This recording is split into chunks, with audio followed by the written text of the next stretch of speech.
What's up, y'all? Back here with a new damn video. Excuse me. Let's get right down to it.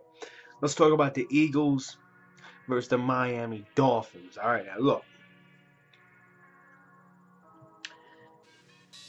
I'm not looking past the Dolphins. You know, I got people on my Twitter page. They're telling me about, well, oh, bro, we're gonna beat Miami. Don't even worry about them. Let's worry about Tampa Bay because Tampa Bay's a tough team and all this and that. Don't get me wrong. Tampa Bay, I'm gonna get to them next week. You know what I mean? But two, they look tough. I don't even talk about their record, this and that, this and that. But let's focus on Miami. Okay? Can everyone just focus on Miami, not worry about this, worry about that? All right. Look, the Miami Dolphins are an underrated team with an underrated quarterback, in my opinion, very underrated quarterback, Ryan Tannehill. I bash him as an NFL fan sometimes because he can't throw the deep ball. He's not. I bet he can throw it. Definitely can. He's a professional quarterback. He's not accurate on the deep ball. I don't know if that changed. I watched a couple of his games this season. He looked pretty decent, but they just don't know what they're doing with him. You know, like I feel like if he was here in Philadelphia, we would have a really good shot at maybe winning a championship because he's athletic. He's athletic. He can run the read option if you need him to. In my opinion, he's like Alex Smith, but possibly not a game manager. You understand what I'm saying? He's athletic like Alex Smith. That sounds better. But I'm not looking past this team. A lot of people love to talk about their defense. You know, oh my God, they got this defense. They got Dominican Sue and this guy and Cameron Wake and excuse me, all these big boys. But honestly, their offense scares me the most. You got Javaris Landry, who is like mini Odell Beckham. You know, they're both friends. They look the same. They play the same. I think Javaris Landry is faster than Odell Beckham. That's just me. But dude's a beast. You got him. Devontae Parker, is he playing? I don't know what the hell he's doing. Kenny Stills. Lamar Miller, of course, at running back. You know, Lamar Miller, man, I thought he was a beast before, and he's showing it now. He's a beast. We gotta stop him. That's what we gotta do. That's the whole vocal point of this video, real quick. That we haven't been able to stop the run the past 2 weeks. That's scary. Now, I'm not talking about giving up 80 yards, 70, and a touchdown. That's cool, whatever. Everybody gets their fair share. Everybody gets what they need. But giving up 100 yards to Darren McFadden, which I understand Cowboys have a really good O-line. But giving up 100 yards to Darren McFadden when last year they had DeMarco Murray. Now, let's keep it real. DeMarco Murray's 100 times better running back than Darren McFadden.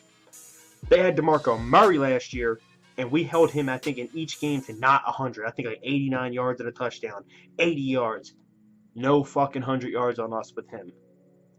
And he's better than Darren McFadden. Then again, it's a different season. We knew they were going to run the rock more, you know, whatever. But you give 100 to Darren McFadden, you give a shitload of yards to Jonathan Stewart, who in my opinion is a very underrated running back. I would love to have him here in Philly. Over Murray, maybe not, but you understand what I'm saying? Dude's a beast, underrated, but what's he done since he versed us? I haven't seen his stat sheet, but it looks like he ran all over us and hasn't done shit since. So, you know, it's like our run defense was our best thing, and now it's went to shit. Now this week you're versing Lamar Miller, who's better than both them cats.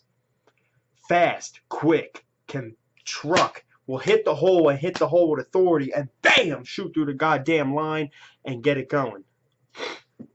You got to stop him. That's the main person I'm worried about. Him. Some of the wide receivers, you know, Kenny Stills, he's a little fast cat, especially Javaris Landry.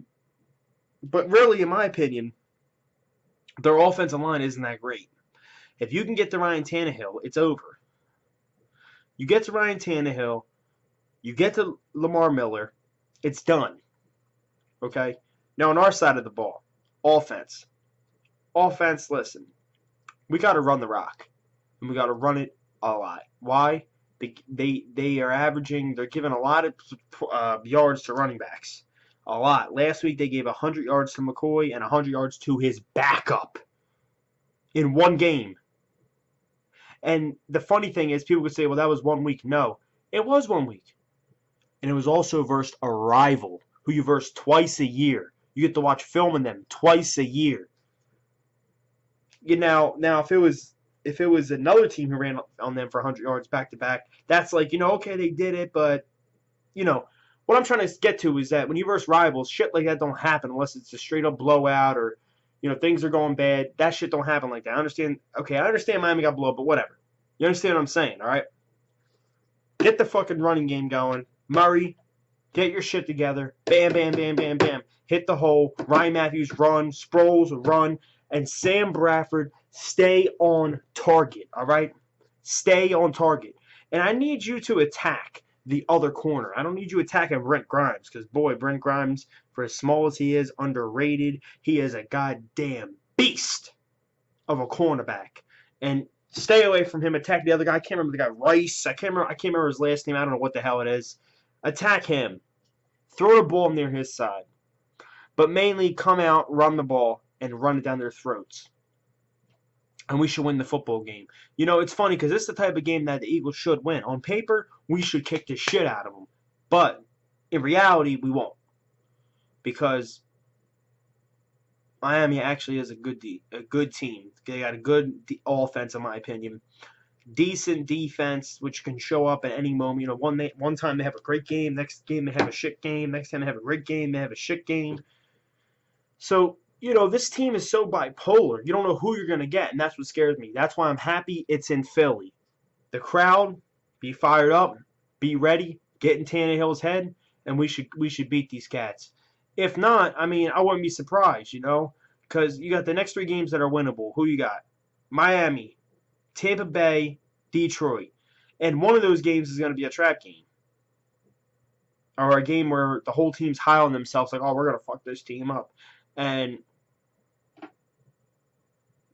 it's a little dangerous. You got the Miami team who I told you is bipolar, and they're coming in off a blowout against their rivals who they're pissed off about.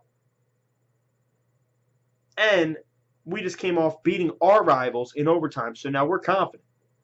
So it could be really dangerous for our side because we could be too overconfident and fuck up. But I will tell you this. The Dolphins are a good team. Dan Campbell, their coach, only coached a couple games. He coached that team very well in those couple games. But I will be highly disappointed if we lose to fucking Dan Campbell. Dan Campbell, a dude's a tight end coach, becomes a head coach in one day, and out of nowhere wins and beats people. I wouldn't be surprised they beat us, but I'll be fucking highly disappointed if we lose to Dan Campbell. Because if you ever want to win a Super Bowl or anything, you're going to have to get past a guy by the name of Belichick. That's about it, y'all. Like this video, subscribe, and comment below on your thoughts. Let's go, Birds. Let's get this shit. Let's see what we can do. This is a winnable game, man. This is a winnable game. Chip Kelly, Murray, Bradford, the whole team. Show me something. Now. Let's go, Birds, baby.